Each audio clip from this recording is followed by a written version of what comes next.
le maître des éléments visibles et invisibles. J'aimerais lire un passage dans l'évangile de Matthieu, au chapitre 28, le verset 18, où Jésus fait cette déclaration à ses disciples. Jésus, s'étant approché, leur parla ainsi. « Tout pouvoir m'a été donné dans le ciel et sur la terre. » Amen. La mer a souvent été décrite comme un univers mystérieux. Son immensité, sa profondeur, sa puissance et ses dangers ont donné naissance à toutes sortes de légendes et de superstitions. Dans la Bible, elle désigne souvent l'humanité tourmentée dans ce monde troublé. Ces vagues symbolisent la détresse des millions d'âmes qui vivent sans Dieu. Mais la mer est aussi un lieu où Jésus enseigna ses disciples. C'est là qu'il marcha sur les eaux.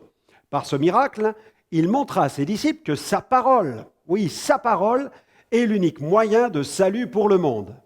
Quand Jésus commanda à Pierre de marcher sur les eaux, ce dernier put le faire car il s'appuya sur la parole de Jésus. Mais lorsque Pierre commença à regarder à la mer agitée et au vent fort, il commença à s'enfoncer. Il cria à Jésus, le suppliant de le sauver. Et le saisissant par la main, Jésus le ramena dans la barque.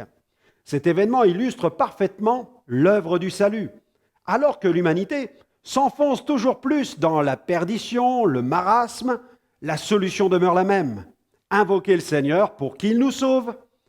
Heureusement, Jésus a ordonné à la mer de se calmer et au vent de cesser de souffler. Par cela, il nous montre un aspect de sa puissance.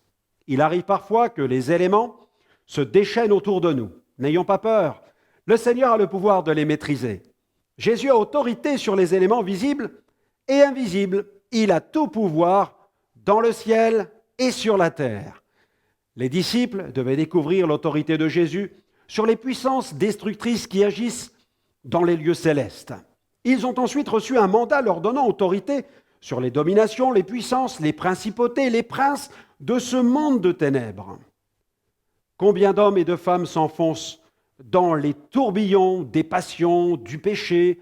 Combien de disciples reculent et renoncent à leur mission à cause d'obstacles qui se dressent sur leur chemin? Nous avons la victoire dans le nom de Jésus sur ces puissances qui dominent dans ce monde.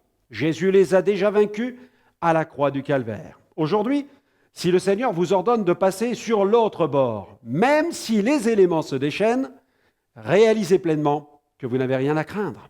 Le Seigneur sait ce qu'il fait et il est avec vous. Passez sur l'autre bord au nom de Jésus. L'ennemi est vaincu. Une prière pour vous aujourd'hui. Seigneur, je ne veux pas craindre d'obéir à ta parole et passer sur l'autre bord, même si les éléments se déchaînent autour de moi.